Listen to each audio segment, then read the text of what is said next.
So I found this fantastic channel, VAHVA Fitness, and this guy here is really very good, very skillful, great body control. In this video, 10 different animal walk exercises, well worth watching. I suggest you watch it, and I'm commenting on that today. And this guy, he talks a lot to this guy who is a Western Shaolin master, but interestingly, we trained from the same lineage of Shaolin. It comes from an abbot in the Shaolin temple in Singapore. So here he is doing his walk. This is VAHVA Fitness guy, and he does lots of different walks, very clever ones, very interesting ones. So well done to him. You can see he's got great body control, great control of his hips and his shoulders and his spine. So this comes from his martial arts as well as all his functional training. So yeah, well done to him. And this video is going to be my comment on some of these walks and my addition to it. So my take is evolution of walking. So I'm going to take you through a series of walks working up to standing up. So the very first one here is low as possible. This is a lizard walk. And you can see what I'm basically doing is twisting and stretching the spine. See, they all involve a twist in the spine. And this is key, that the basic functional movement is the same. It all comes from the core and the spine. I've got to hold my belly in, so this supports the lumbar spine. I've got to try and maintain as close to neutral spine as possible. That means I've got to control my hips and shoulders so that I can control my spine as best as possible.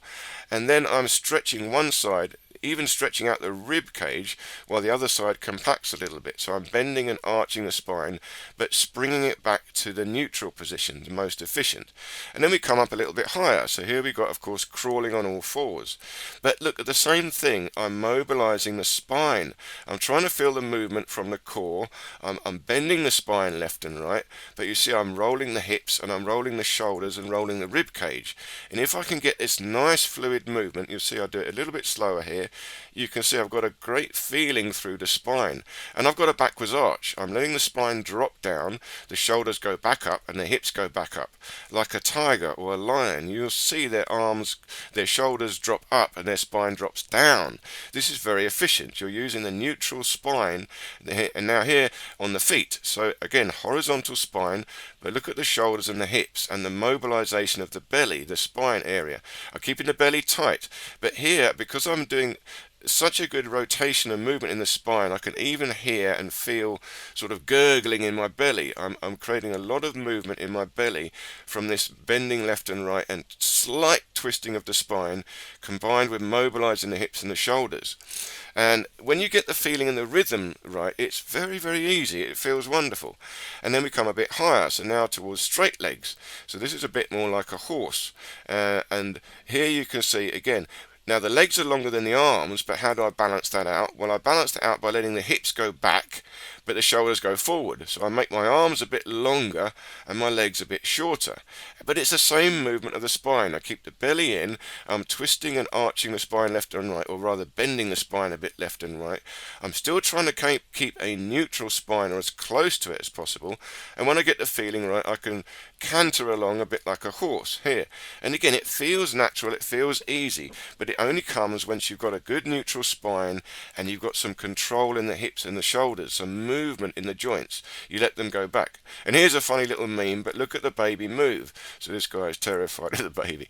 But you see the same movement. The baby can do this instinctively. So you're skipping along or running along, cantering like a horse. So again, it feels nice. My body weight is shared between the arms and the legs. So in fact, it's easier. The legs are not doing quite as much work because the arms are helping.